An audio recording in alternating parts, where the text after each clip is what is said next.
Yeah. All right, good afternoon, everyone. I guess it's still good morning on the West Coast, or really good morning if you're in Australia right now, but and good evening for those across the pond with it. But we've got a really great webinar lined up. I've got Al Alper here with Cyberguard360, and my name, for those that don't know me, is Jeff Johnson here with Technology Marketing Toolkit. Also MSP Success Magazine and Big Red Media of our different brands here. And on today's webinar, I will say you guys are in for a treat.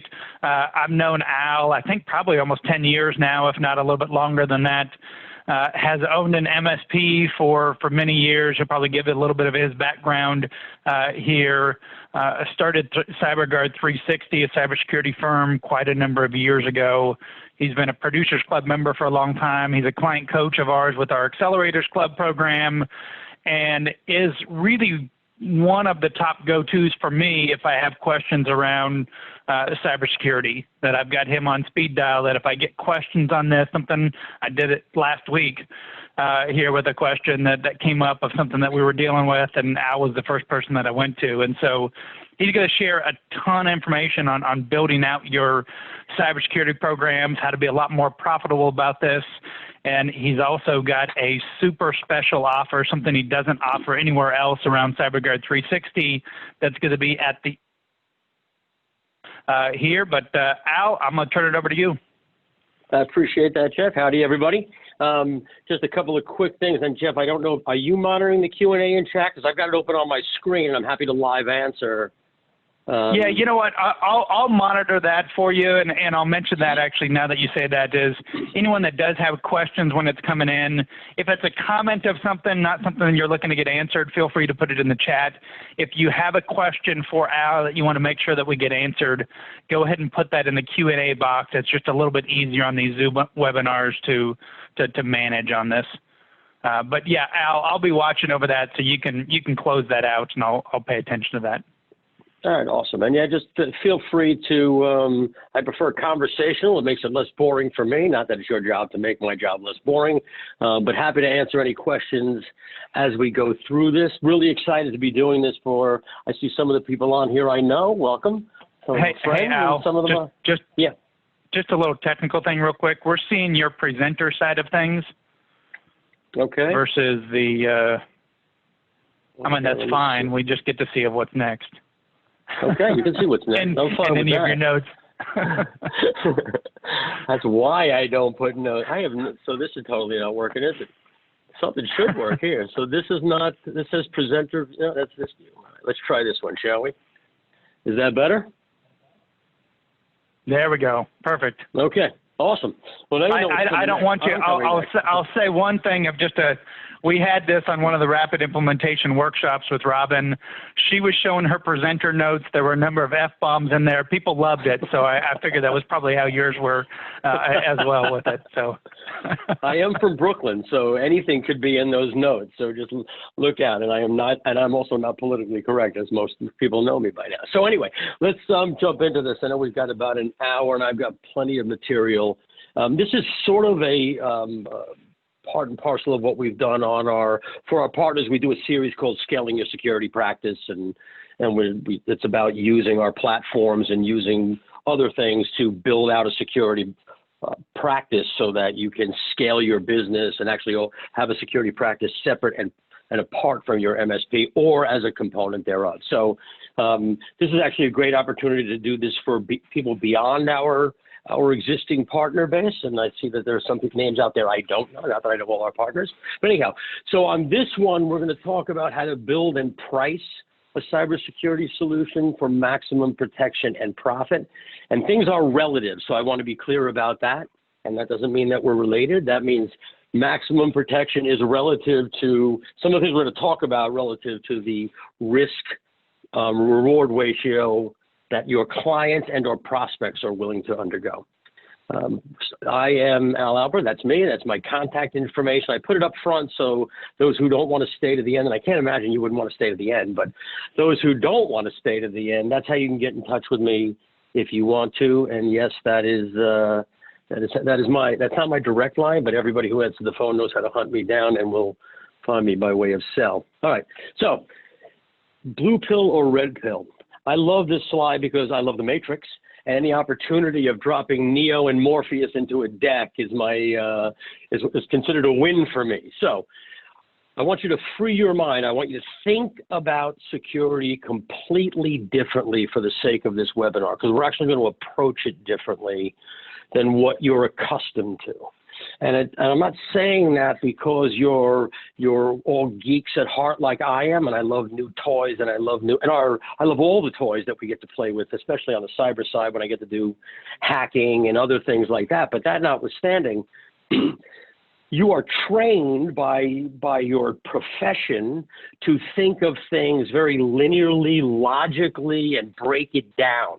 And so and you're also trained by the vendor community, including us, by the way, to think about products that you're offering out to your clients. And I know that those of you that know me or have seen me at PC and seen me speak, I always talk about don't sell products, sell solutions, which is antithetical, in fact, to the way you've been trained, and it's antithetical to the way in which vendors pitch their services. Use mine because mine's better. And I've never heard, and I think others have said this before, I've never heard someone say mine sucks less. So they all can't be the best. And so you have to go through the trials and tribulations of what a good platform is and isn't and how it works for you. And that also necessitates the fact that you put out products and you differentiate yourself by the products you use. I use Sophos, he uses SentinelOne, Sophos is better, SentinelOne's not as good, right? So when you're fighting at that level, two things are happening. One, you're giving your prospect or client an opportunity to price you out and therefore price shop your offerings. And the other thing that's happening is you're tying yourself into a product. And therefore, if you decide to change products, you're going to have to do some splaining, Lucy, and explain why you're ripping this product out and changing to this product.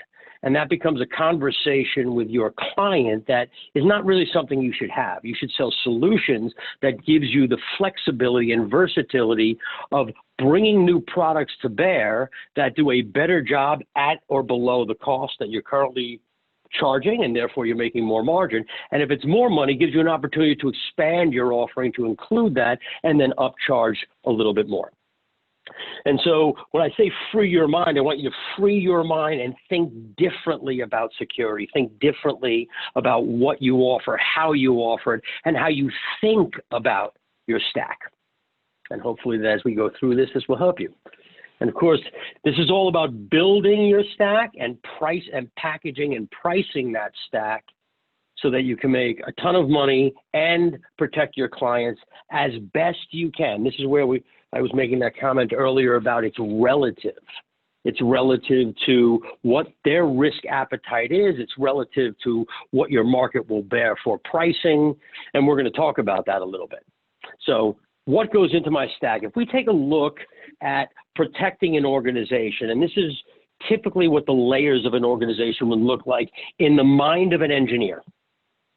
And when you think about the attack surface of that company that sits at that bullseye down there, people are always considered the largest layer of the attack surface. And then attacks come in through the perimeter, whatever's inside of that, whatever that perimeter is, whether it's a firewall that's literally at the perimeter or web DNS and spam filtering and other things that sit at the perimeter. That's the next layer of penetration. Then there's the network, the endpoint, the app, the data. And these are the layers of the attack surface that most engineers begin to go in market and look for products to solve for the hole in the attack surface, to mitigate the risk associated with the holes in the attack surface and shrink that surface down as small as humanly possible. You will never completely close an attack surface. A clean room is about as close as you'll get to closing an attack surface. But even a clean room isn't completely closed because people come in and out, and people are a big risk, and we all know that. And so when engineers look at this, and most IT and IT service providers and MSPs look at this, they begin to think of ways in which to button up those elements of the organization to provide a protective layer. And as you start to think about those 6 layers of the organization's attack surface, this is the areas of these are the areas of myriad technologies that you begin to look at to design solutions with, to offer out to your clients. And as you can see, this list is by no means, first of all, this is not a complete list. I mean, this is a very robust list. This list, if you were to do all of that, you would have a very good level of protection for your clients. I can tell you that almost no company, including Fortune 1000 companies, have all of these elements of technology employed in their organization to button up the attack surface.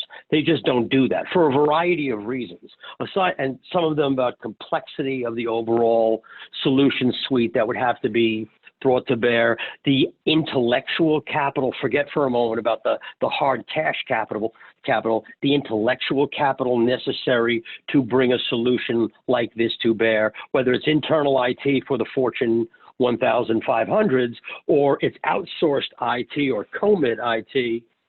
Someone has to know all of these things in order to bring these to bear and make them work for the organization at a protective layer. And it's one of the main reasons why almost nobody does this. And everybody's seen varying degrees of that, and some of you are doing varying degrees of it as well. In fact, if you're an MSP worth your salt, you're doing some of this by definition, i.e. patch management under the endpoint node. So we're doing some of that as MSPs to begin with. Forget for a moment about the security practice that you'll stand up or that you have. But again, you're not going to do all of it. It's far too much capital investment to make.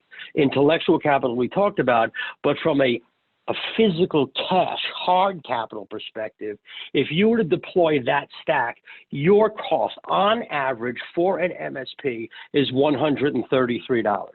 And that's a cost calculation we did last week when we started looking at this stack. Say, okay, let's break these out. Let's find not necessarily best of breed, because best of breed is subjective, but let's find, top quartile based on Gartner and others. Let's pull some pricing out of that, take the average size of an MSP for the average number of clients, and the cost of that stack to deploy your costs before you add any margin on, before you add services on. Approximately $133 per user, that's your client user, is what that cost is to deploy that stack. And that's another reason why nobody really deploys a full boat stack like that. Nobody fully buttons up the environment because, in all honesty, it's not completely necessary to button all of that up.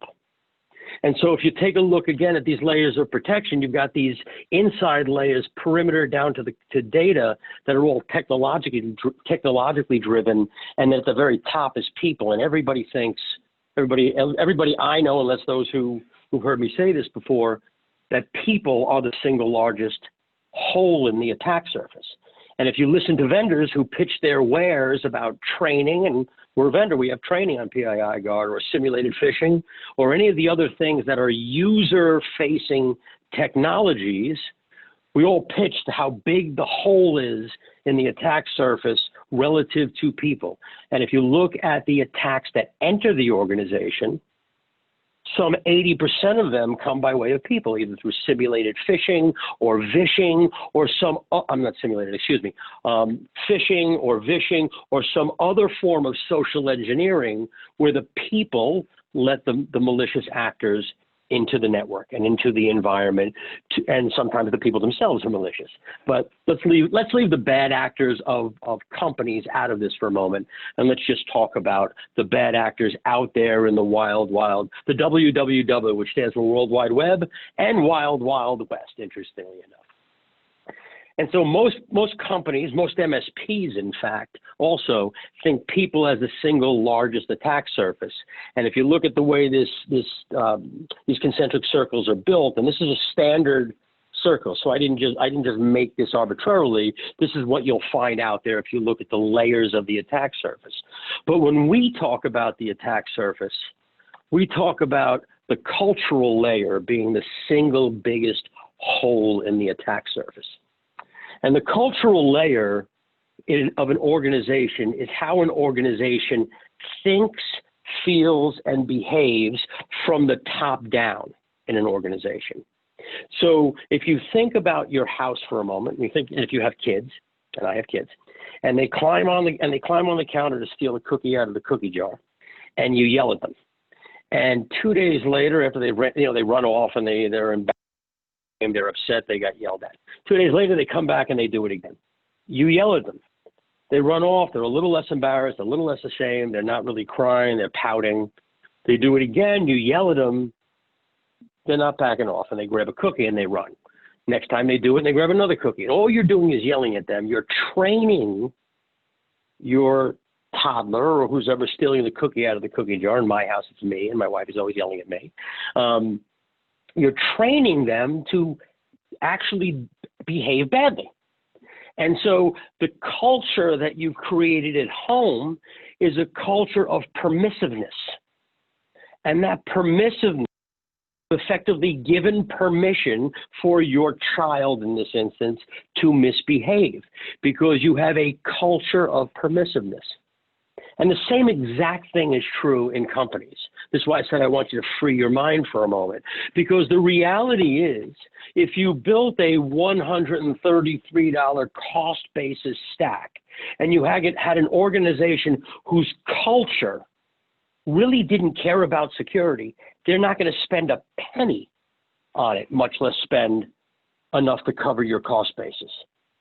And so the culture is what matters the most. It is the single largest hole in the attack surface.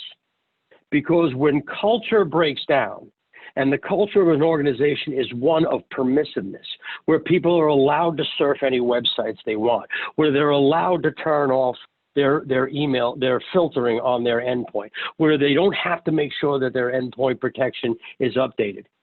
They're not going to buy the best firewalls from you. They're not going to buy the next gen products from you. They're not going to buy the layers of protection. They're not going to execute the training you're going to give them. And all the product in the world that you buy from vendors like ourselves and others are going to be nothing but a very expensive exercise in feeling really good about having really cool toys. And you're going to feel really good for about 5 minutes until you realize no one's buying anything from you. And so when we think about protecting an organization, the very first thing we need to think about is how do we evaluate the culture of the organization, and then how do we craft solutions that speak to the culture in a way that makes them want those solutions, that makes them want to mitigate the risk.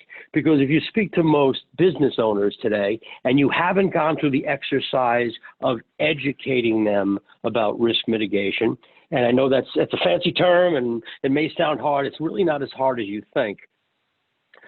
If you educate them and they start to see the value in it, the sales cycle is reduced considerably because now they're actually wanting to buy from you.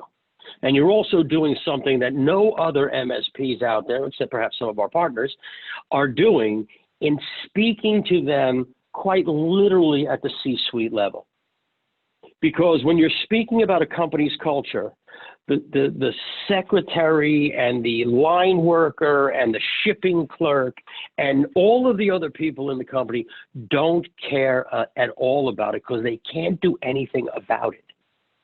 They have their own personal culture, their own personal work ethic, but they can't drive company culture. That has to come from the top. And the beautiful thing about dealing with the company's culture and educating them about risk mitigation and the pitfalls of not mitigating risk relative to cyber attacks and other forms of malicious behavior is that if you don't educate them, they're not going to buy from you. If you do educate them, you are their savior. You wear a cape to their office, and they are going to lap up your solutions. And so speaking about culture is really what we're going to be talking about today. PII Guard has a lot of ways to help along with that. We're going to talk about that as well towards the end of this. We have an offer, et cetera, et cetera. Anyway, so where do you begin? So we talked about what a stack would look like. We haven't really talked about what to put in that stack yet because really we need to start to look at the culture. How do you do that? How do you evaluate a company's culture, especially if it's a prospect? But let's just, for a moment, let's just talk about our clients. How do you evaluate your client's company culture? And so we begin, anybody know what movie this is? Anybody out there? I can't see you, so I'm going to assume that somebody out there knows what movie that is. I'm assuming Jeff knows what movie. That's Avatar. Pretty good movie, by the way. Anyway, so we begin with an avatar. And we begin with a customer avatar. And a customer avatar is a tool that's used to help you get to know your audience. And if you notice on this avatar sheet, and Jeff, I'm happy to both offer up this deck as well as offer this sheet to everybody on the webinar. So I don't have any problem with that. And I can send that to you and you can send that around, or I can send it around. If you notice about something on this avatar sheet, excuse me, there's more than information about the company. So if you think about how you build a list, how you're going to build a prospect list, a cold list, and turn it into a farm list. What you do is you go to Reference USA, Info USA, wherever it is, you go to associations, and you gather up these lists that are defined by company demographics. What vertical are they in? What size are they relative to employees? What's their revenue amount, et cetera, et cetera, et cetera, et cetera. And that's how you start with your list. But if you notice on here, that is only 1/6 of the information that we're going to use to build out our customer avatar. Because knowing the information about the company couldn't possibly tell you about their culture. What it will tell you is how much money they make. What it will tell you what's the average size of a company in that industry, because you'll know what their vertical is, and you can do some other reference lookup for that. You'll know where they're located. You know what products and services they're offering. You can even find their competitors in USP. All this is public information and available generally on websites or other places. But it's never going to tell you about their culture, ever. And so the other elements of this avatar will begin to paint that picture.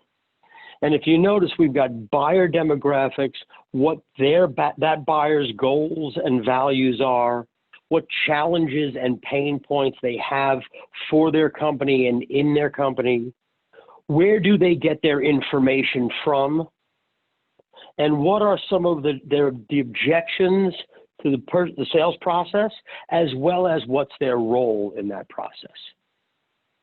And all of these things matter in talking about the culture of the company. And we're going to talk about that in just a moment. But what's interesting about that is it's very intimate information. Look about the buyer demographics. What's their age? What's their gender? What's their marital size? How many kids? And what's the age of those kids? Where are they located? What's their favorite quote? Et cetera, et cetera. All this very intimate information about the buyer. And then you branch out into goals, et cetera. Jeff? Hey, Al, there's a question from Vittorio here. How are you defining the difference between challenges and pain points on this? Okay, that's great. So a pain point is quite literally something that they're experiencing today, and a problem they can't solve today. A challenge is something that they're striving towards. Like, what is it they want to achieve that they just haven't been able to do? A pain point is actually something that's a roadblock today. Now, a lot of you have, and a lot of in the past of our partners have asked, how do I find this information out? I know how to get the company demos, right? I can go, as I said, Reference USA and Info USA and associations and other things. But how do I find out about the buyer demographics? Because you have to know people to find out about buyer demographics, right? Well, you have low-hanging fruit in front of you, and those are your clients. So your client is already your avatar. And depending on your total number of clients, an avatar is, on average, what does my perfect customer look like? Now, a perfect customer is maybe one of your challenges, by the way. A perfect customer isn't necessarily what you want when you grow up. That would be called like your dream 100. Your current customer is your perfect avatar today, because that's who's buying from you, that's who trusts you, that's who's accepted what you offer is good for them and solving problems for them. And so you go to your customers, and you can do it in a variety of ways, and we'll give a couple of scenarios during this, and you're going to find this information out. And it happens over time. So you're not just going to go and sit down with your client and say, all right, how old are you? Obviously, you're a man, and I don't see a wedding ring. Or do you happen to be married? You're not going to do that kind of an interview. This you're going to develop over time through the relationship that you have with your clients today. I know a lot about my partners. I see some of them on this call right now, and I know a lot about them. I know about them because we talk more than just, let me show you how our platform works. And through that relationship I build with our partners, I get to know about them and their demographics, and we know what our perfect avatar client looks like. You will do the same thing with your clients. It is a great opportunity for two things to happen. The first thing that's going to happen is you are going to have your client avatar that's also going to tell you what their risk appetite is and what their pain points are as demonstrated in here. And again, those pain points are things that are challenges they're having today, pain points that they're having today, things that are blocking them from getting somewhere. Sometimes they don't even know it, by the way.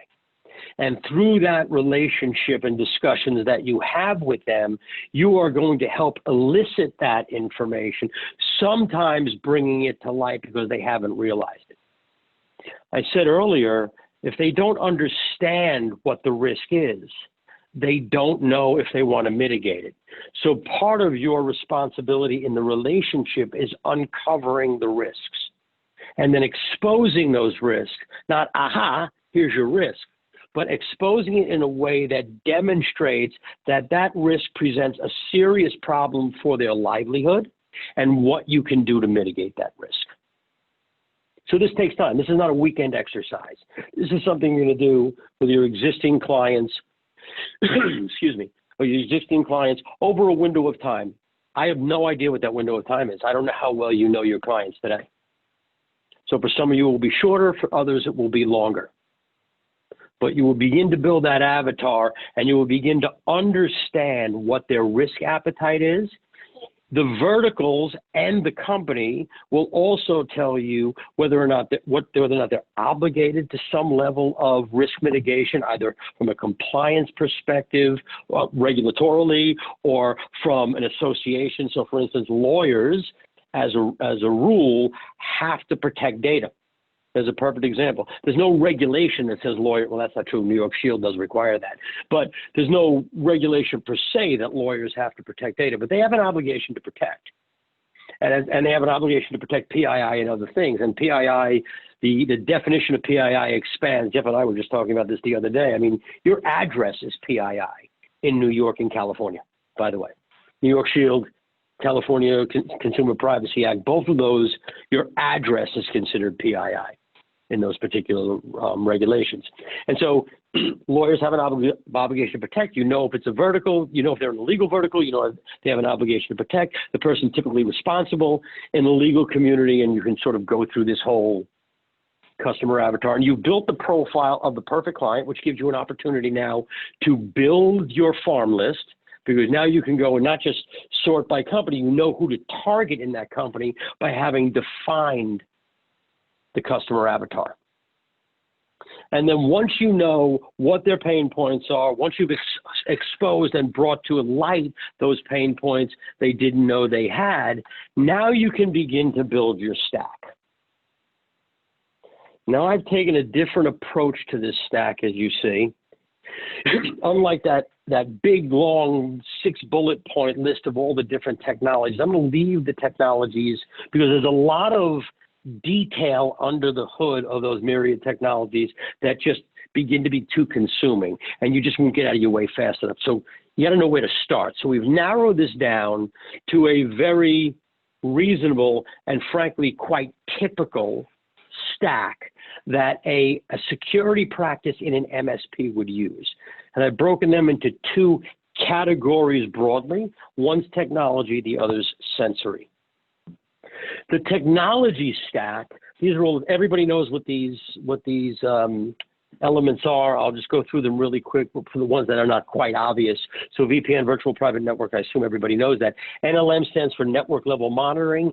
Think Logic Monitor or AUVIC as network level monitoring. So it monitors the lateral traffic of the network and allows you to monitor the network more broadly. DLP stands for Data Loss Prevention. And data loss prevention is it's a huge segment. Data loss prevention is something as small as locking down the USB port so people can't copy data to it, all the way up to tagging data and following it as it moves around the network, all the way through exfiltration. And that all falls under the umbrella of data loss prevention, or DLP. At its base, DLP is something like not allowing data to be copied off network. So locking down USBs, and I was going to say disk drives, but nobody has those anymore. So locking down USBs is DLP. And the interesting thing about the technology category is that these are technologies that most MSPs, as engineers, the geek in us, love that stuff. And that's the stuff that's when we looked at that stack before, oh, I would love to look at that. I'd love to play with that. But I call them set it and forget it. Because what happens when you implement these technologies, the client and their team, their employees and users, never really interface with this stuff. This is a set it and forget it. It's easy for a client or prospect to look at that as a cost center because they pay for it one time or on a monthly basis, depending on how you're doing it, and then they never get to see its benefit. The first time they ever see its benefit is if a catastrophe happened and then it didn't do its job, and now they've seen what it doesn't do. And so technology is set it and forget it, and as a result of that, most clients and prospects don't care. They literally don't care.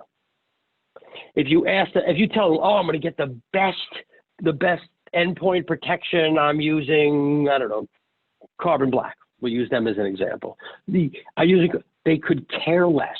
They just want to know, is it protecting their endpoint? They're never going to see it. The only time they may see it is if an end user opens up a malicious attachment and it says, hey, I caught it. And if it didn't catch it and they get ransomware, they're going to want to know why they're paying all this money. But anyway, set it and forget it. And so clients don't care about it. The other pieces of the cyber stack we call the sensory stack. The reason we call it sensory is because these are the elements of your security stack that your users from the C-suite down come into contact with on a regular and routine basis. They interact with this element of the stack. This is the category of the stack that lets you drive a very deep relationship with the users and a partnership with the client, because they are the elements of the stack that both speak to risk mitigation. Deloitte did a study. Over 99% of the C-suite, small to medium-sized businesses and up, over 99% of the C-suite owns risk and knows it. They all know it. So when you speak in terms of risk, you're speaking directly to the C-suite. You're not speaking to a purchasing manager. You're not speaking to an IT director. You're talking directly to the business owner. More importantly, these elements of the sensory stack are elements that speak to the business culture. So if you think about it for a moment, we'll use something simple like policies and procedures. I say simple as it's not simple, but use something simple like policies and procedures. Policies, so let's use a password policy as an example. A password policy is only as good as somebody who's monitoring it, auditing it, and reporting on it. If you're not monitoring, auditing, and reporting, notice at the bottom of that sensory stack is monitoring and alerting. That goes across the board on every element of the stack. But that monitoring and alerting is part of the sensory stack, because what's happening is that monitoring and alerting piece is informing you and your client about everything that's going on in the organization. There was an article recently on the Equifax breach. Basically, it was a write-up about the post-mortem of the Equifax breach that happened a few years ago. I remember, I forget what the size of the total breach was. At the time, I think it was 150 million credit records, if I'm not mistaken. There's been bigger breaches since. The first American title company had 800 million records breached. 800 million mortgage records breached, by the way. But at the time, Equifax was the biggest one. And in the post-mortem, there were the top 3 things that they have done, which has created a culture of security. These are their words, not mine. It just so happens I've been preaching this for a couple of years. In the top 3 is training and communication. And that's what monitoring and alerting is. Forget about the training for a moment. Obviously, security awareness training and simulated phishing, things like that are all part of that. But the monitoring, the alerting is the communication piece, because doing all of this and not letting people know you're doing it and not letting people know how they are interacting with it and what they are, that visibility is key to a relationship. It's also key to changing the culture. Because without information, how can the company make decisions? Without visibility into how users are behaving, how can companies make decisions? Without information and visibility into who's passed training, who's taken training, who's gotten referred out for training, who clicked on that link in the simulated phishing, who is not following password policy, et cetera, et cetera, et cetera, how can companies make decisions about security? In the example I gave you about the child climbing on the counter, mom or dad can see them climbing on the counter. They had perfect visibility, a perfect line of sight into that happening. For what you do for a living, the management doesn't even know what's going on under the hood unless you inform them. And so monitoring and alerting is about an audit and assessment. All of that is about informing them and giving them visibility under the hood about what's going on so they can make decisions about implementing the security into the company and creating a culture of security. And that sensory stack is what provides you the ability to do that. It also happens to be what PII Guard focuses on. But that notwithstanding for a moment, it is your communication stream from you to the C-suite or the owner-operator, whoever runs that company. And this needs to become part and parcel of what you do as part of the services that you deliver. You should be doing it today anyway, if you're doing what we call BRRs, business risk reviews. Some people call them QBRs, quarterly business reviews, or TBRs. We call them business risk reviews. We call them business risk reviews because we're speaking the language of the C-suite. The CEO understands, or the owner-operator understands, they own risk. They understand it's their responsibility to mitigate risk. You should be having a business risk review with them. Because even the things like how old is their hardware, what's the current patch status of that, how do the backups look, those are all a measure of risk. Like it or not, they're a measure of risk. Yes, it's IT, but they are a measure of risk. If backups keep failing, they're at risk. If they're not up to standard on patches, there are larger holes in the environment. If patches aren't up to date, they're at risk. If people aren't following policies and procedures, the human layer puts them at risk. And so this gives you the visibility to report on that. They can make decisions that they can push down into the company. And ultimately, that symbiotic relationship creates a corporate culture of security. And once that happens, you can sell them all day long. And it's not terribly difficult to do. Okay, any questions on all that? Just a quick question on here. Tech stack is more for the MSP benefit, sensory stack benefits the client. Is that correct? That's the sensory stack is what the clients get to see. It's the visibility into what's happening in their company from a risk perspective. So yes. Sensories for the benefit of the client, technologies for the benefit of the MSP. Awesome. Good?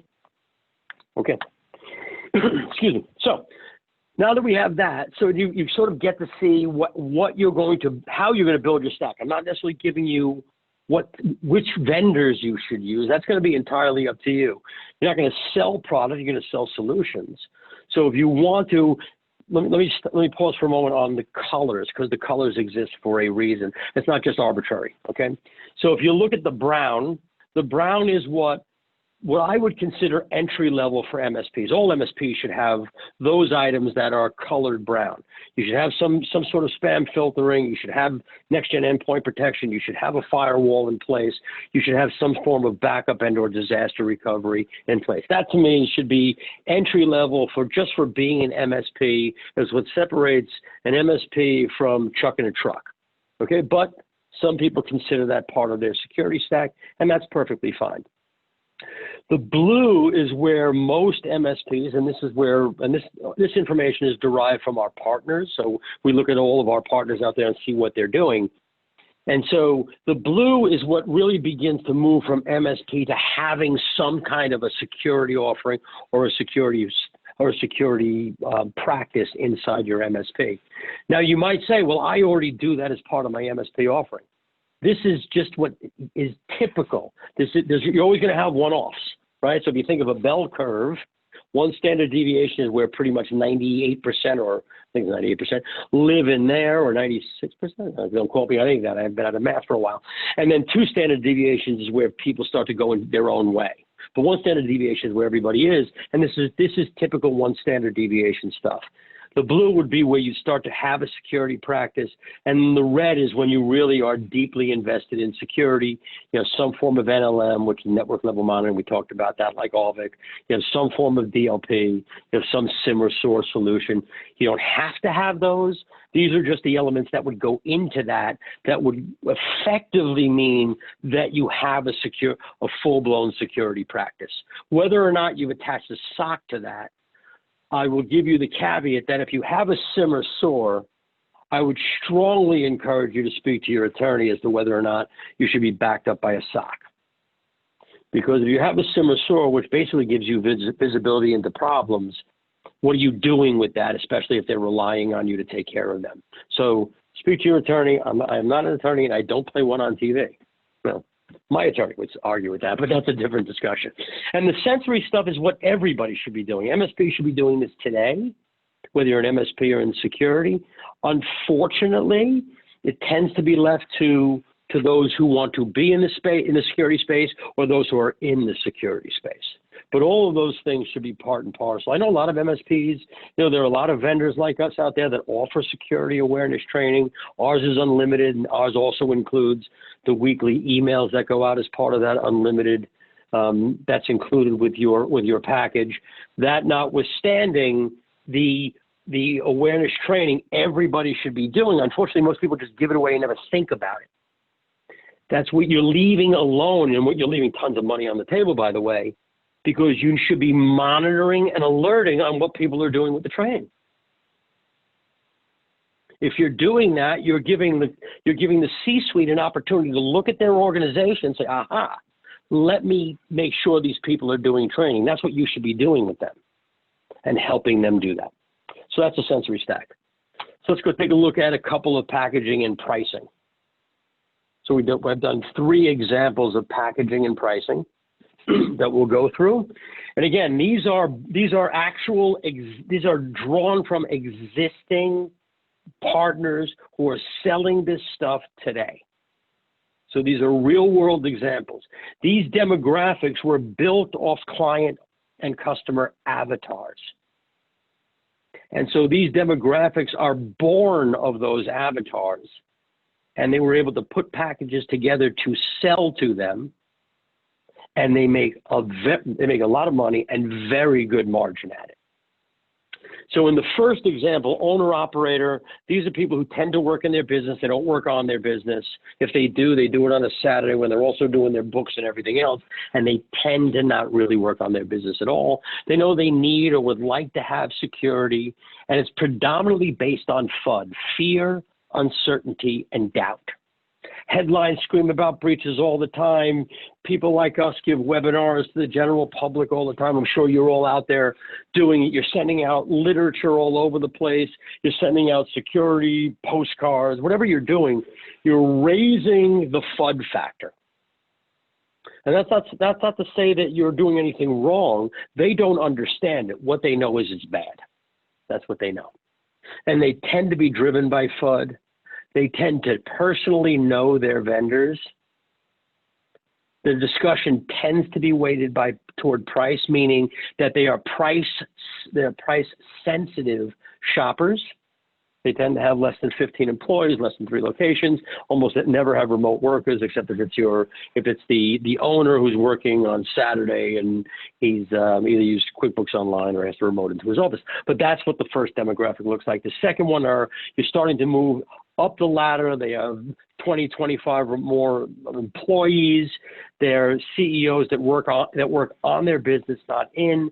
They have a desire based on the need to mitigate risk and FUD, because they also bleed back into working in their business because they're only 15 to 25 employees. They tend to be more operators than they are visionaries. For anybody who's a traction fan, they tend not to be visionaries, so they tend to bleed back into the business and work in the business from time to time.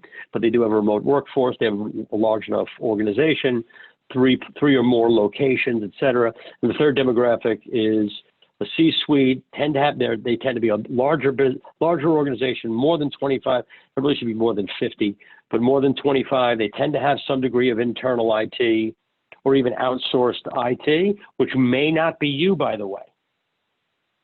And it's perfectly okay to go after organizations with existing IT organizations, whether they're inside or outsourced, because you're going at them from a security perspective, which most MSPs don't do, because most MSPs don't know how to do it. And if you do it right, you don't even make the existing outsourced IT organization concerned about you if you're couching the discussion right. So for instance, if you're working on a security solution that you bring to market and it requires on-site IT to do install, maybe you're offering as part of your solution a managed firewall, you say outright, we need to get on the phone with your IT company. We're going to be sending a firewall. We're going to need an information sheet filled out so we can do some preliminary setup, and then they're going to have to be the hands-on that does the install. We'll work with them. And you're drawing in the IT team, whether they're internal or external, doesn't matter for the sake of this conversation. And so you're not a threat to them. And it gives you an opportunity now to get into another organization who at some point that IT team may fall down. And if you haven't fell down, you're going to find that the owner's going to come to you and say, hey, do you happen to do IT? We've had that happen to our partners. So those are our 3 scenarios that we're going to take a quick look at. In client A, the solution, we talk about solutions, not products, 2 choices. One of the takeaways you should get from this, and you're going to see, is you want to keep your choices to an absolute minimum. We offer this and or this. In some, you just offer this, but it's this and or this. They should have a fixed fee with minimum user counts. I always recommend basing pricing on users and throwing things on users. Reason being, you're not talking about products now. You're basing it on users, and people understand that the biggest hole in the organization are their people when they're not behaving the way they're supposed to. Again, assume for a moment that there's a culture of security. So you have a fixed fee that includes a minimum set of users, a minimum number of users, and then you have a per user price for any overage. So let's say that your minimum user count is 25. The 26th user is going to cost X. But the fixed fee will include up to 25. That gives you an opportunity to sell sort of to the lower end of the market at much higher margins, obviously because it's the same fixed fee, but now your cost basis goes down because your user count goes down. And then it still covers you on the high end of that if they go all the way up to 25. Define includes mean define exactly what you're going to be doing for them. Nothing more, nothing less. Don't include products in that, and you'll see an example of this in a moment. Okay, there should be tangible product attached to it. I said don't sell products. And I mean that, but that doesn't mean you shouldn't ship a product. So using the example we're going to look at in a moment, you're going to ship a managed firewall. That's something that somebody can hold. The reason for that is because your setup fee, which you should be charging, and in this example, it's $1,000 to $4,000. Somebody wants to hold something at the end of the day because they've just spent money. And that managed firewall is something for them to hold. So you should have a tangible product to give them something to hold on to. You should wrap some services in that. Services can be monitoring only, by the way. It doesn't mean you have to do any more than that. Remember, if we take a look up here for a moment, monitoring and alerting, the one down at the bottom under the sensory. And so the services could simply be monitoring and alerting. If you do it right, you can lose almost all the manual labor associated with it if you invest in your tools properly to do some automation around that. And then you can bolt on additional services like IRT and vCISO. IRT stands for Incident Response Team. vCISO is a Virtual Chief Information Security Officer Services. And that's what pricing looks like on average, $99 to $399 a month. Per user overages 10 to 29, setup fees, et cetera. These are on average hourly rates. And these are what solutions look like. And if you look, there's nothing in here mentioning a brand of product. There's encryption, there's managed firewall, there's other things, but no names are mentioned. It's a solution that includes these things. And then that's what those fees are associated with. This solution, right? This solution right here made over $1 million. This solution, $1 million in revenue from that. B, that was that middle one where they just wanted, the CEO tends to work on the business, not in the business, but falls back into it. One choice for them, all-in seat pricing, fixed per user. You can read all of this. We're going to send a deck, yes, Jeff? We can do that? Yeah, absolutely. Okay, awesome. So you can take a look at that. So these are, again, actual fees from actual partners who are actually making money doing this, okay? And this is what that looks like, includes all of this. If you notice that compliance portal on this one, that's the PII Guard solution. That includes the training, the policies, the dark web, the alerting, and all of that, all the automation, so that there's no labor from the MSP side of life. $39 a user plus $10 an endpoint is how that's being charged. So effectively a user plus endpoints, that includes endpoints, servers, workstations. Actually, you should also add mobile in there as an example. And then client C, this is somebody, they have an internal IT team, they're using an MSP potentially. You're going to sell into that existing relationship by offering a security-centric service that almost definitely is not being offered. This is something called ATO protection. ATO stands for account takeover. That is an enterprise-grade service, though you can sell it down market and has been sold down market. It is an enterprise-grade service. It goes in conjunction with dark web monitoring. And what account takeover means is if credentials are identified on the dark web, you change the passwords on the network is effectively what that means. So you change email passwords, you change network-based passwords, et cetera, et cetera. And so it marries well with dark web, credentials identified, you do credential changes, and you can build automation around that, by the way. So again, labor approach is zero with something like that. Fixed per user fee, monthly, defined tangibles, again, additional setup fees, $497, et cetera. ATO protection all by its lonesome, you should be getting anywhere from $15 to $30 a user.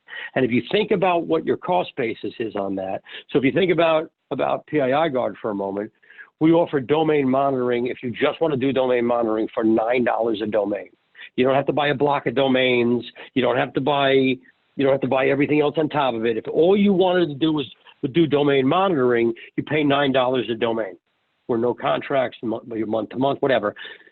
For that $9, if they have 100 users, if they have 100 users, you divide that $9 by 100 users, and that's what your margin looks like if you're charging them $29 a pop.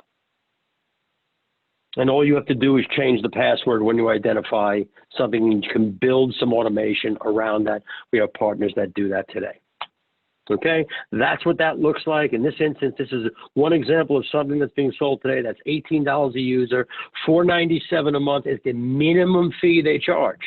And so they're charging $497 a month to a 20-user firm who's at $18 a month would actually be less than $497. That's a $2,000 setup fee. Awesome. So key takeaways, there's no questions. I'm blasting through the end because I know we're coming up on the hour, Jeff. I'm sorry. Yeah, no, we've got a few of them, but I want to make sure that you talk about what you've got, the special offer, just in case anyone has to bail out, and then I'll make sure we get the questions after. Okay, awesome.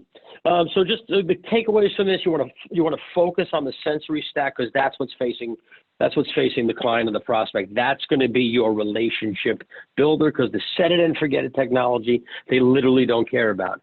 Limit the choices you offer. People who have a Chinese menu to choose from are going to start wanting to know what the product is so they can price shop individually. Offer a solution and limit the number of solutions that you offer. Define includes, provide tangible product.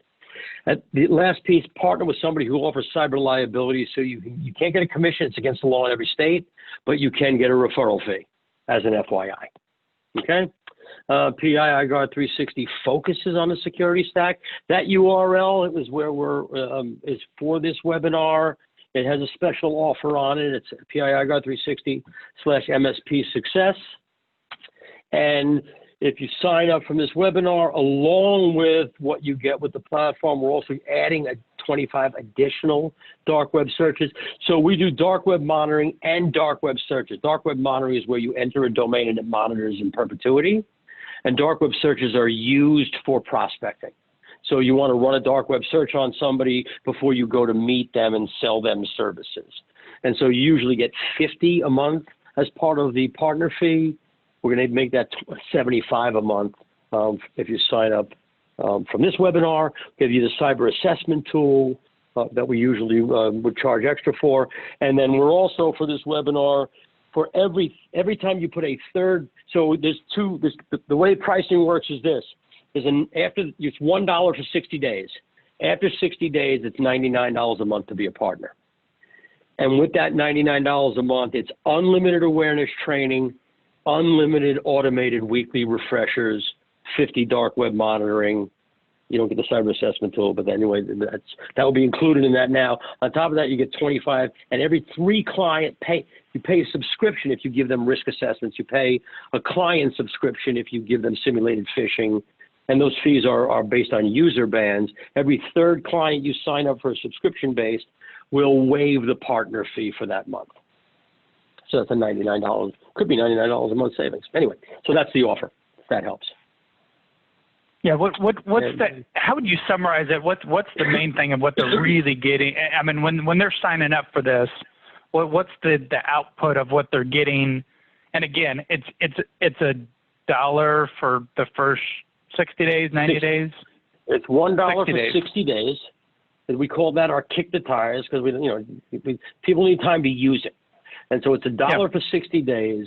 During that 60 days, you can use the dark web searching, you can use the unlimited awareness training, you can unlimited security shorts.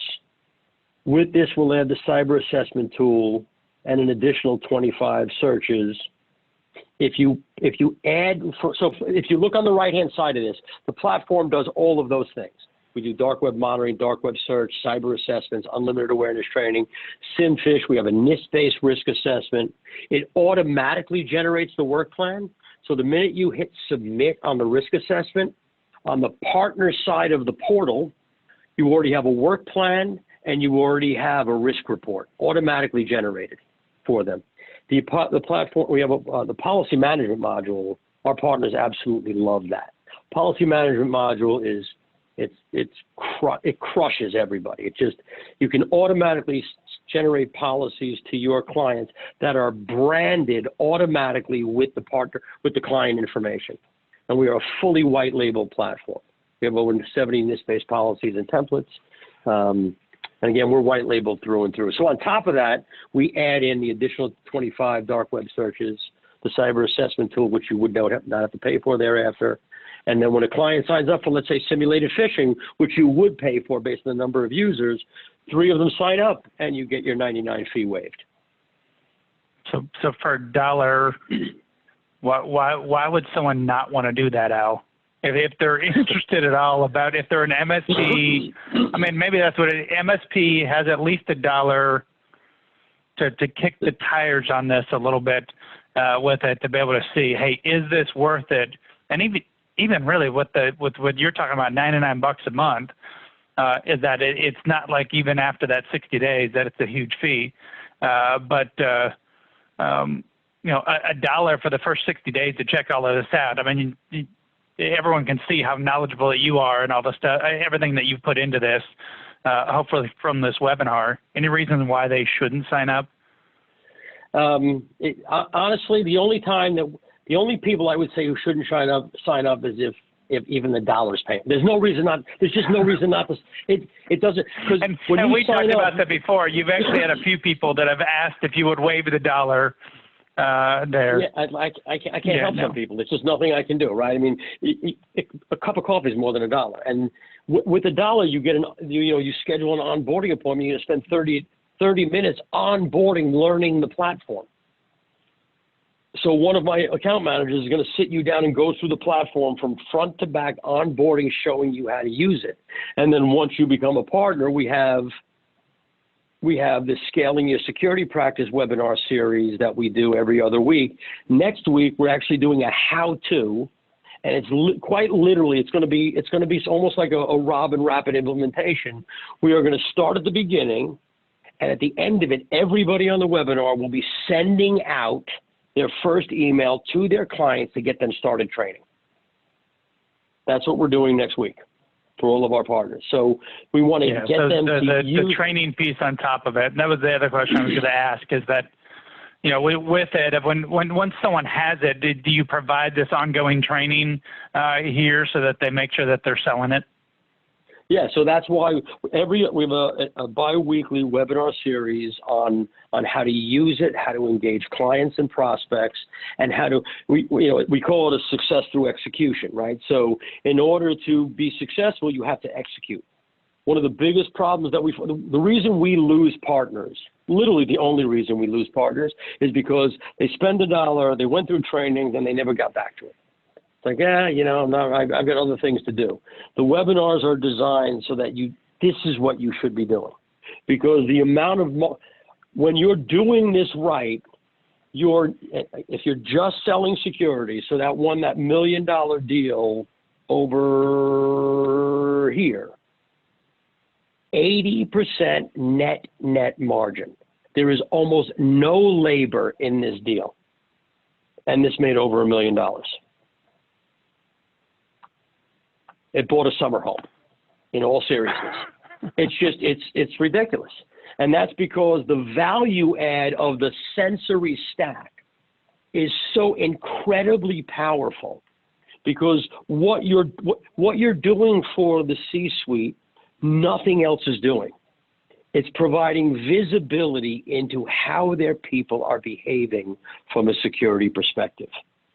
And that's the key to it. That's why if you look at this webinar, this how to engage your clients so they really use awareness training, part of that is now we generate, so PII Guard, you go through the training, we see what everybody does, you generate reports out of the platform. That becomes the meeting you have with the C-suite that says, we put all your people through training, this is what Bob did, this is what Barbara did, this is what Kevin did, I think we need to work on these. I want to run simulated phishing against you. So if you think about the Ascension for a moment, training is included with your partner fee. Simulated phishing would cost money. Now you use the training where people fell down and you give them simulated phishing. We really better test these guys because I think they've fallen down over here. You do the same thing with dark web. If they're falling for simulated phishing, we better monitor the dark web and make sure they're not doing that on social media. So you see how easy it is to begin to build this stack into a solution. And it's the Ascension. Yeah, and one of the things even saying no contracts, no minimums with that. And so even with this, I mean, a lot of people will ask on this of the the what's the catch on the dollar as well with it. Is that you already mentioned it here. If you get to the 60 days and you say, you know what, I'm not going to use it, you're not at anything. You're not signed up for some 3-year deal, any of that type of stuff with it. Hey, there are some questions here. Let me fire away some of these questions. One is that Paul was adamant because he was going both in the chat and the Q&A to say not a question, but we're a partner and we love the policy platform. And so he got both sides of this of saying, hey, we love it. Thanks, Paul. Let's see, Dan is asking, promo has 25 additional dark web searches. How many come with it so we know the total? 50, so that would be 75 dark web searches. So those are partners and that's that are 75 on here. domains. Is that 75 domains? You can you can run 75 and any partners that are on this call. I got it. You're going to get me that list, Jeff. We're going to add those on to you automatically. Okay. Let me see here. Do the NIST-based policies meet HIPAA compliance? So yes, but so our partners know this. We just started releasing. We rolled out our first 3. We call them policy bundles. So the goal is that we will have a HIPAA policy bundle. We have over 70. If you assembled them yourself, yes, they meet HIPAA standards. We're going to have a HIPAA bundle, so it'll be one click to deploy your HIPAA policies to your customer. And the beauty of the policy management, as Paul was alluding to, is if you deployed the same policy to 30 clients, all your clients would have each of those policies branded with their own information automatically. The platform does that, and that's literally, you could, with a cup of coffee, give all of your clients' policies branded with their information. All the reports that come out of the platform are branded, but with it's completely white labeled. Everything out of the platform comes out either in the partner's logo and name or in the client logo and name. And then the reason for this is, and I don't mean to linger on this, when users get a notification from the platform, the partner can choose to have the notification come from the client so that users think management is telling them they have to do something. We've seen an 80% increase in user engagement by adding client-level branding. Awesome. Darren is saying this platform, it's sort of a question, but he wants to confirm this platform appears to make anyone MSP who has no knowledge of cybersecurity able to sell cybersecurity services. You can sell these services with little to no knowledge of cyber. That is correct. If you try to do a risk assessment, I would caution you against it if you don't know how to do a risk assessment. But yes, you can do everything, and what you don't know, don't offer it. That's what I would say to you. That's exactly right. So two-part question here on the pricing of everything.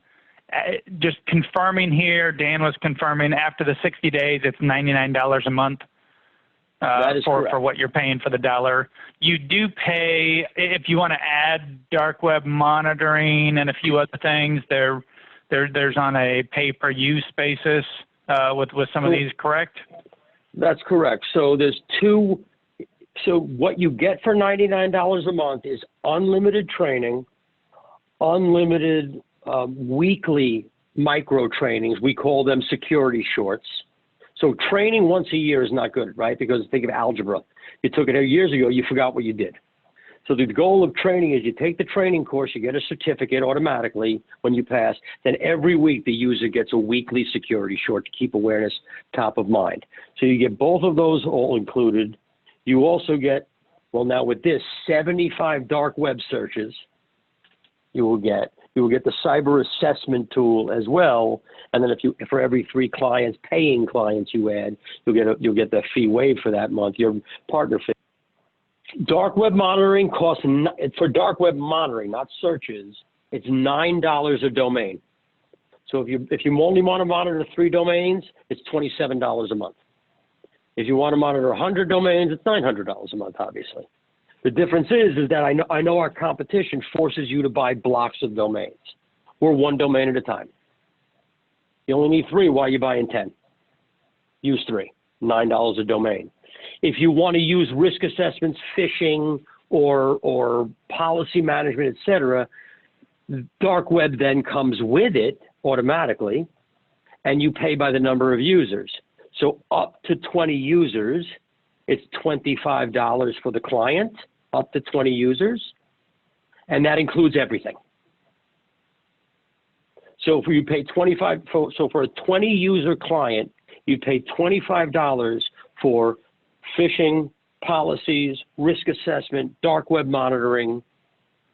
We do make it, and our partners on this call can attest to it, you can turn on what you want to turn on for them now. So we have partners, they pay the 25, but they only turn on phishing. And then they'll say, you know something, we're catching people. You need to buy dark web from us. They'll charge X number of dollars for dark web, and with a click of a mouse, they turn it on. The $25 hasn't changed, but they're now making more money with the platform. That's why we give the partner the ability to turn on and off what they don't want to use. So they can upsell, cross-sell. Is there, after that 60-day, this was kind of the second part of that question, is that after the 60-day, is there any contract link, or is it no contracts like it says in bold over here? We quite literally just say no. So as Jeff said at the beginning, I was an MSP forever. I hated 2 things from my vendors about being an MSP. I hated being locked into a contract, and I hated that I had to spend a minimum amount of money every month. I absolutely hated it. And so when we built this platform, I said, listen, just say no. So no contracts, no minimums, no effing kidding. I should have put the effing in there. Being from Brooklyn. Well, I'm sorry. Yeah, a few more questions on here. Brian was asking, he said he signed up for the dollar kick the tires on that. Couldn't find pricing anywhere. Say it again. You got me again. Brian signed up for the dollar kick the tires. Couldn't find pricing anywhere. Is the pricing available on the site? Okay, somewhere so the price on the partner site. Yeah, so on the partner site, if you give me a second and I can bounce into that, I know that we're lingering here, and I apologize. So just bear with me.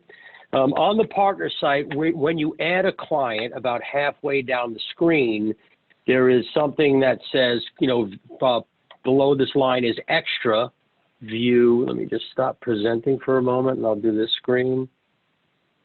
Ah, man, I just got a big picture of me, and that is nothing anybody should be exposed to. That was not pretty. Okay, we've been watching that the whole time, and we all put up with it. So when you're looking at a client, this is what the platform looks like. When you're looking at a client in here, and you want to edit the client, items below this will initiate an additional monthly charge. View details. Can you see that pop up? Yep. And that's where you would find it. So if you just look in what you want to do is this is a brand new redesigned interface. We did that in June. So when you edit the client, which is this pencil icon right down here, it talks about that. It also talks about it when you're on the dark web page. If I were to turn that on, there's something down here, see pricing here. Okay. And if they have any questions, if Brian has any questions, I'm sure he can talk with someone too on that to get all the pricing. I know Tony was saying, can you send out all the prices so I have them documented and can review them? Tony, I'd say your best thing of doing that, just to be able to do it, is sign up for the dollar if you haven't already done so, and then you can just go in and review all of that. It literally is just $1 to be able to check it all out and just see how all this works and everything else with this. He did ask also. Go ahead, Al. When you sign up, you get a 30-minute onboarding session with one of our account managers, and they're quite literally going to walk. So for the dollar, we're investing a lot. That 30-minute session, he's going to walk through everything, including the signing up. The pricing, excuse me. Yeah. Well, and I would be clear on this. I mean, if this isn't clear already, a dollar offer is not buying Al anything here. It's costing him. Where Al and Cyberguard, of where their whole intention is to make this super valuable to you during that first 60 days so that you are thrilled to be able to get out there and sell this, make a lot of money yourselves. You make money, Cyberguard makes money, and again, no contracts on all of it, so they're not making money if you're just sitting there with a bunch of licenses in hand off of it.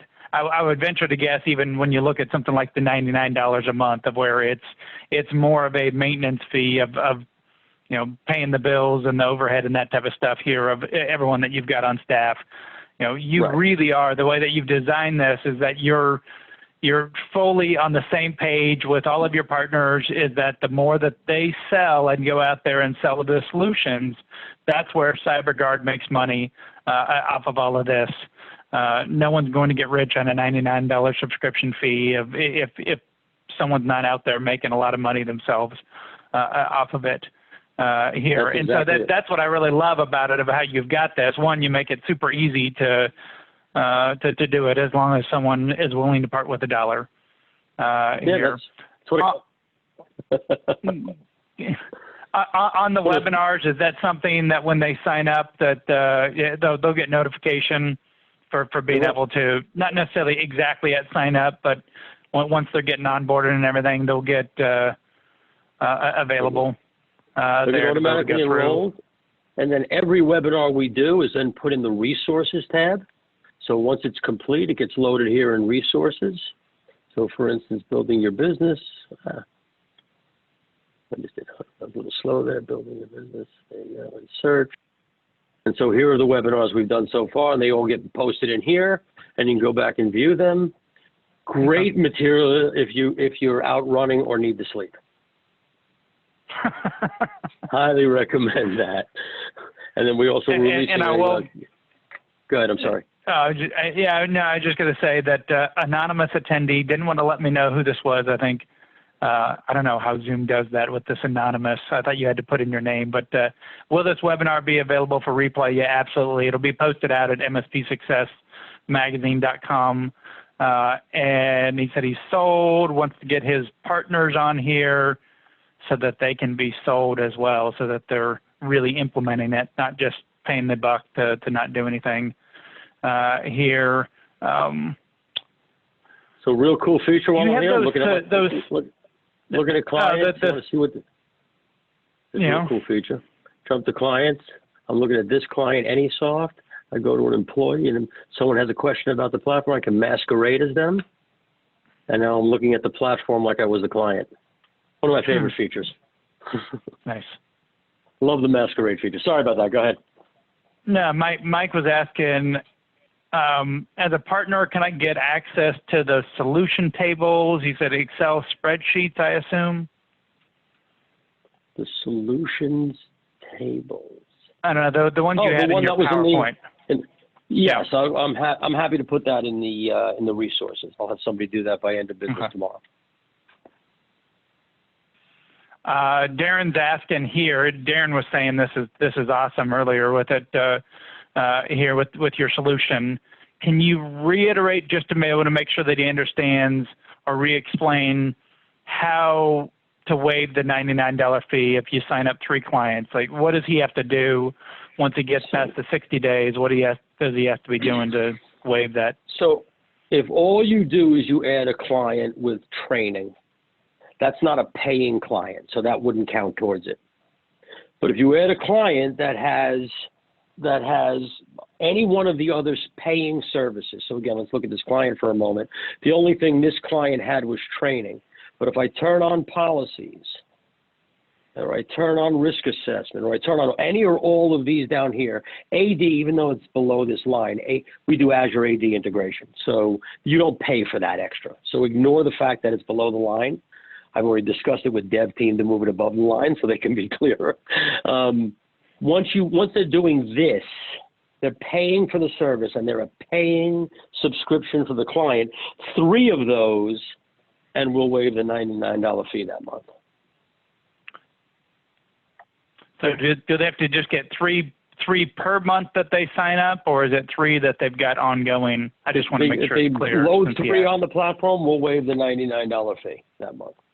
All right.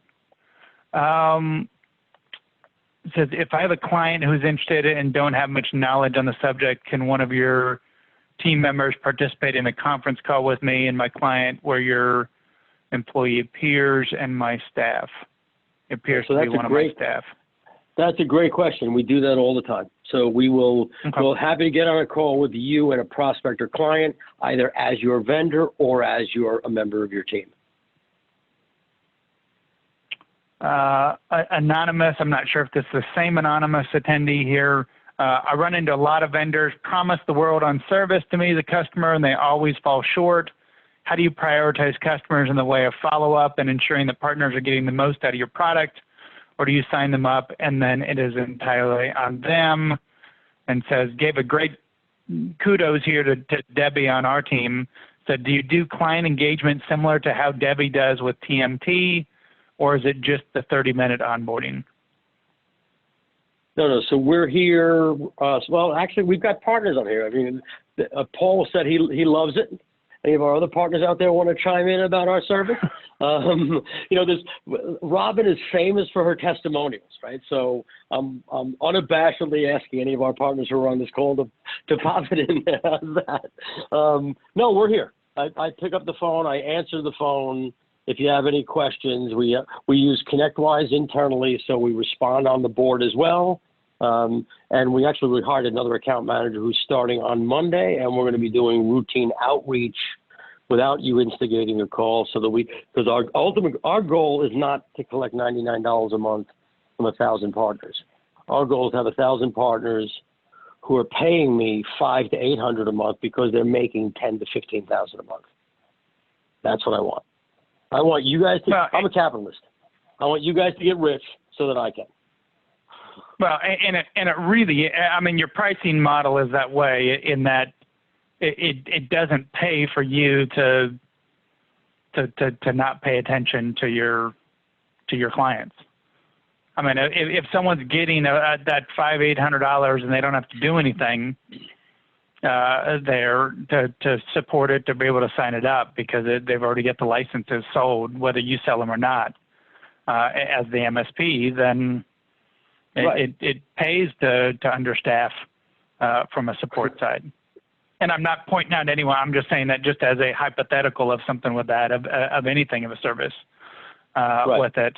All right, couple more questions. Well, Pat Cameron was saying Al is great. I don't know, Pat, why Pat's lying here on the call, but no. Al is great. Don't worry, always Pat, does I'll his send best the check later.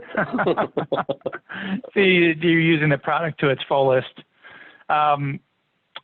I've got a question here from Dominique and Tony that they've reposted, making sure here. So I'll go with Tony first. Do you have resources to help us market these services? We do. So under the resources tab, and we're adding more to it, there is a variety of resources in here to use, rebrand, et cetera. That is correct. Our goal is to have another 100 pieces of collateral by year's end. And then Dominique's question, two-part question. One, she was asking the 50 dark web domains. Said, is it 50 dark web domains 24/7, the ones we get with this sign-up deal? It's 50 scans, correct? 50 domain scans. Dark web comes in 2 flavors. That's true for for me and all of our competitors. We all do it the same way. If you add dark web to a client, as an example, here, this is 24/7, 365. Okay? Because your dark web monitoring is what you're doing here. You're monitoring the domain 24/7, 365 until you turn it off. Dark web scans are for prospecting. So you want to do a prospecting, you're going out to meet a potential client, and so you want to scan the dark web for any breaches so you have an opportunity to sell them, upsell them, whatever. So if we take a look at a quick dark web, where's the dark web history? I'll just get, You got some in there, don't you? Right. So here's a quick report. So this was a scan done. This is an example. Here's a scan that was done for this domain. It generates an instant report, and then you're able to see. You can show clear passwords or not. That's entirely up to you. The reason why, and this is where we disagree with our competitors, we believe giving away clear passwords without opt-in permissive is actually a breach. And if you read CCPA or you read New York Shield, technically we're giving up PII. And so we force you to choose to show clear passwords. And that opt-in is then you understand the risk of it. Now it's not now you understand, and there you go. So that's why there's a dark web, show dark web button, so that you opt in. You mentioned breach here. Al, do you help anyone with remediation services if they find a breach?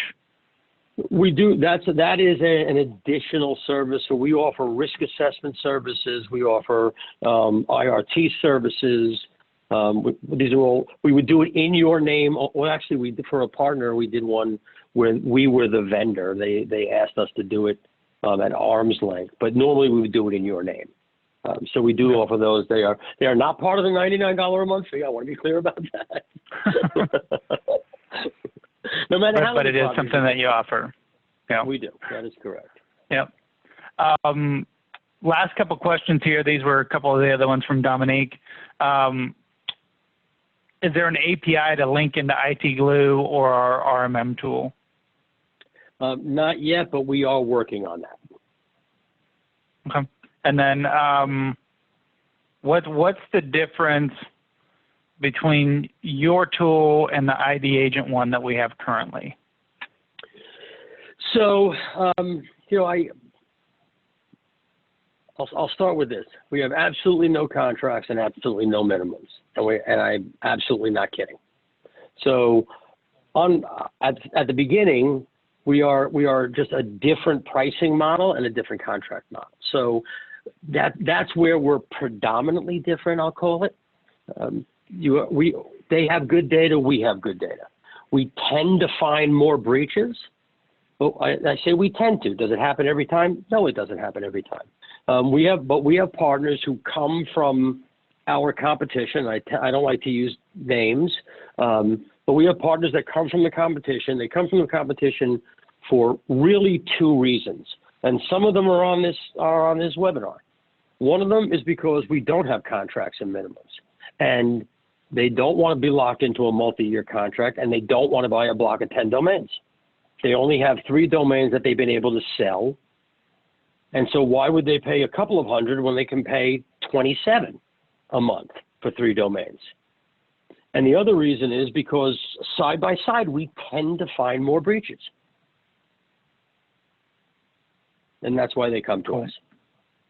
All right. I think we've got. I don't want to be disrespectful to competition, so I just want to. No, that's right. I'm always hesitant on that too, because I know there's a lot of good companies out there that do this, and you answered it a good way of that, just from what you see. I mean, everyone's got to differentiate of that, and it's important with that.